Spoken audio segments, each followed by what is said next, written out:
পড়ছিলাম আমার বোবা ফুল, কলমে তৃপ্তি হেসান নওরা। পর্ব সংখ্যা 1। আশ্রিতা হয়ে বাড়ির মালিককে ভালোবাসার কথা মুখ ফুটে বলতে তোর একবারও বুক কাঁপলো না? ওটা না হয় পরের বিষয়, কিন্তু এটা কি করে ভাবলি যে তোর মতো একজন বোবাকে আমার লাইফ পার্টনার করব? নিজেকে আর আমাকে দাঁড়িপাল্লায় মেপেছিস কখনো? কি আছে তোর মাঝে? না আছে জন্ম পরিচয়, না আছে কণ্ঠস্বর। এই যোগ্যতা নিয়ে রকস্টার আশফিয়ান বর্ণর সামনে দাঁড়িয়েছিস ভালোবাসার দাবি নিয়ে। হোয়াট এ নাইস জোক ইয়ার। আবার বড় মুখে বলছিস আমি যেন মিশমিকে বিয়ে করতে না করে দিই। আমি কাকে বিয়ে করব না করব সেটার ডিসিশন ঠিক করে দেওয়ার তুই কে, হ্যাঁ? হিংস্র কণ্ঠে হিসিয়ে বলা বর্ণের কয়েকটি কথার মুখোমুখি আলুথালু পায়ে দাঁড়িয়ে থাকা অশ্রুসিক্ত সুখের বক্ষপিঞ্জরে যেন তীরবিদ্ধ হচ্ছিল নির্ভুল নিশানায়। মনে হচ্ছে কেউ অনবরত ছুরি চালাচ্ছে কলিজায়। পাঁজরটা বুঝি এখনই ছিঁড়ে ফুঁড়ে বেরিয়ে আসবে। কি বলল বর্ণ?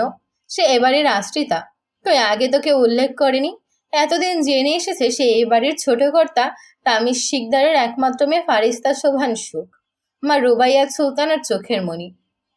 তাদের আদর যত্ন সে একটু চোখের আড়াল হলেই তাদের হাহাকার দেখে তো কবু মনে হয়নি তাতে খুঁত আছে। শোক এক মুহূর্তের জন্য মন মস্তিষ্ক থেকে সেটা বের করে দিল। একটু স্বার্থপরই হলো। শেষবারের মতো চোখের পানি বাধাহীন ছেড়ে দিয়ে হাত নেড়ে চেড়ে মাথার চুল খামচে বোঝালো, প্লিজ বর্ণ ভাই, আপনি এই বিয়েটা ভেঙে দিন। আমি আপনাকে ভীষণ ভালোবাসি। আপনার পাশে অন্য কাউকে দেখা তো দূর, কল্পনা করলেও আমার দম আটকে আসে, শ্বাসকষ্ট হয়।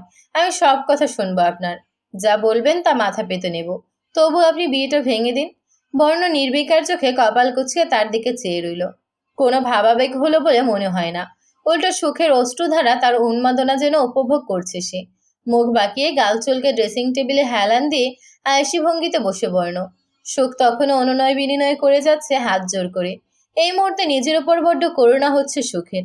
ইস, তার যদি কথা বলার শক্তি থাকতো চিৎকার করে বর্ণকে বলতে পারতো, আমি আপনাকে ভালোবাসি বর্ণ। যতটা ভালোবাসলে গাছের পাতারাও নড়চড় বন্ধ করে স্থির হয়ে মন্ত্রমুগ্ধ হয়ে চেয়ে থাকে আমার ভালোবাসায়, ঠিক ততটাই ভালোবাসি। যতটা ভালোবাসলে সাগরের উত্তাল গর্জনে শীতলতা ধরা দেবে এক লহমায়, ততটাই ভালোবাসি। যতটা ভালোবাসলে পাথরের বুকেও ফুল ফুটবে, ততটাই ভালোবাসলে স্বয়ং আপনারই নিজের প্রতি হিংসা হবে। এতটাও ভালোবাসা পাওয়া উচিত নয় বলে বর্ণ লাইটার জ্বালিয়ে সিগারেটের মাথায় ছোঁয়ালো। দুবার শুকটান দিয়ে পরপর নিকোটিনের ধোঁয়াগুলো ছুড়ে দিল সুখের চোখে মুখে। মেয়েটা মৃদু স্বরে কেসে ওঠে তৎক্ষণাৎ। এই বাজে ধোঁয়া সহ্য হয় না তার, শ্বাসরোধ হয়ে আসতে চায়।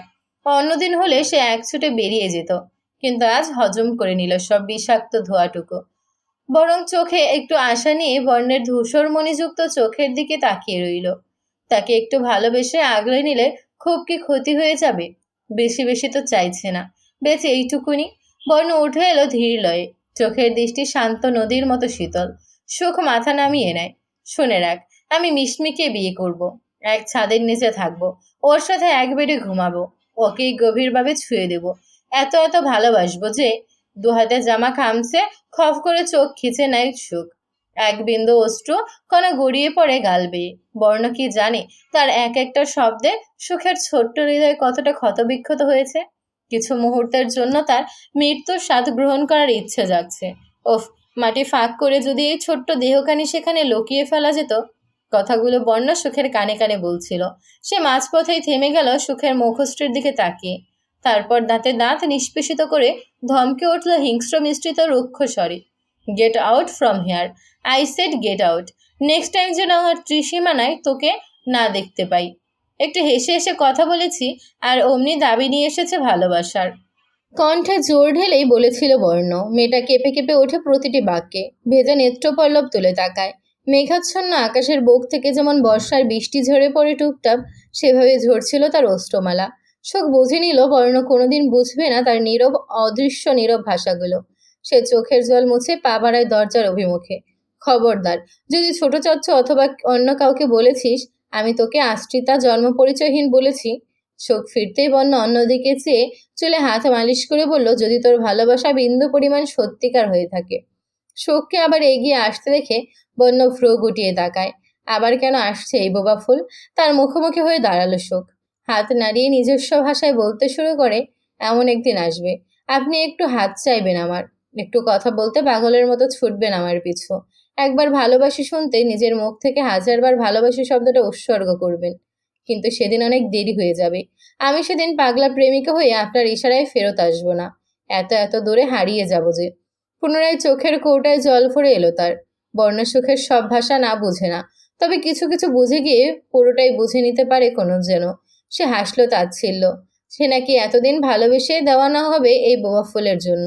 এর চেয়ে হাস্যকর আর কী বা হতে পারে। বর্ণবুকে হাত গুজলো, বলল বিদ্রুপের স্বরে, যদি কখনো ভালোই না বাসি। সুখ তৎক্ষণাৎ বুকের বাপাশে হাত রাখলো এবং পরপরই 5 আঙুল মুঠো পাকিয়ে বর্ণকে দেখালো। তার অন্তরের দৃঢ়তা, আত্মবিশ্বাস। ঠোঁট বাঁকিয়ে বর্ণ হাসল স্রেফ। মানতে হবে বোবা ফুল শুধু বোবাই নয়, সাথে বোকাও আছে। তাকে ভালোবাসার তাকত দেখাচ্ছে। হাউস দিলি বাড়ির বড় কর্তা আজাদ শিকদারের আবদ্ধ জিদ্দি রকচটা ছেলে আশফিয়ান বর্ণ। মা আইজা খানমের ইচ্ছে ছিল ছেলে তার ডাক্তার হবে, বাবার পছন্দে ইঞ্জিনিয়ার। কিন্তু ফাঁক ফোকর দিয়ে আবদ্ধ বর্ণটা নিজের স্বপ্নের পথে হেঁটে এসেছে দিনের পর দিন। আর সে রকস্টার। সুরেলা কণ্ঠর বদলতে দেশে বিদেশে তার সুনামের ছড়াছড়ি। Lakh lakh fan followers. হাজারো মেয়ে যাকে নিয়ে দিবা স্বপ্ন দেখে। একটা সেলফি নিতে যুদ্ধ লাগিয়ে দেয়। কে আগে নেবে সেই বর্ণ নাকি একদিন এই বোবা ফুলের নৈকট্য পেতে উন্মাদ হবে। এও সম্ভব ইহজীবনে। সুখের চোখ ঝাপসা হয়ে আসছিল বারে বারে। সে তবুও ফ্লোরে উবু হয়ে কালো কালিতে অঙ্কিত কাগজের টুকরো 3টে কুড়িয়ে নিল। এখানে তার 3 বছরের লোকায়িত অনুভূতি, আবেগ, ভালোবাসা কথা মন উজাড় করে এক একটা শব্দ বনেছিল সে। অথচ বর্ণ এক নিমেষেই সব পায়ের তলায় পিষে দিল। একটুও কি মায়া হয়নি? এতটাও নিষ্ঠুর হওয়া যায় বুঝি? শেষবারের মতো একবার নিরুত্তাপ বর্ণকে দেখে বেরিয়ে এলো শখ। চোখের অশ্রু মুছে নিল হাতের উল্টো পিঠে। অপর হাতে আঁকড়ে ধরে আছে ছেঁড়া কাগজের টুকরোগুলো। সে এগিয়ে চলল অগ্রভাগে। এই রুমের সামনে, রুমের অধিকারী পুরুষটির সামনে কখনো আর আসার সুযোগ হবে কিনা কে জানে। হয়তো না, সে সজ্ঞানে আর আসবে না। পথিমধ্যে মিশমির মুখোমুখি হয় সুখ।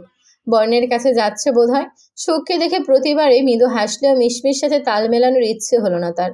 সে পাশ কাটিয়ে চলে গেল আগে। মিশমি কপাল কুঁচকে তাকায়। তাকে ইগনোর করলো না মেয়েটা। বোবাটার হঠাৎ এত দেমাগ উদয় হলো কোথা থেকে? বর্ণের রৌমর দিকে হাঁটা ধরল মিশমি। ওই সুখ না দুঃখের দেমাগ দেখার টাইম আছে নাকি তার? নেহাত বর্ণের পরিবারের সদস্য বলে ভদ্রতা বজায় রেখে কথা বলতে হয়। বর্ণের মতো মিশমিও একজন ফিল্ম সিঙ্গার। বর্ণের মতো মিশমিও একজন ফিমেল সিঙ্গার। একই সাথে বহুবার কাজ করেছে। সেই সূত্রে তাদের পরিচয়। অতঃপর বন্ধুত্ব, সেই থেকেই সম্পর্কের এত দূর। হাতে মাত্র 15 দিন বাকি। তারপর এই পৃথিবীকে জানিয়ে দুজন দুজনার হয়ে যাবে। সুখ পেছনের 3 জোড়া উৎসুক দৃষ্টি পেছনে ফেলে মায়ের কক্ষে এসে থামল। রোবাই তখন শাড়ি ভাঁজ করে কাভারে তুলে রাখছিল। মেয়েকে দেখে সহাস্যে হাত নেড়ে জিজ্ঞেস করলো, কিছু বলতে চাও? সুখ তখন ঘাড় বাঁকিয়ে অপলক চোখে ভদ্রমহিলাকে পরখ করতে ব্যস্ত। বর্ণ বলেছিল সে নাকি জন্ম পরিচয়হীন আশ্রিতা। তাহলে এই ভদ্রমহিলাকে, ওনার সাথে কিসের সম্পর্ক? আচমকা এক কাণ্ড ঘটিয়ে বসল সুখ। হঠাৎ করেই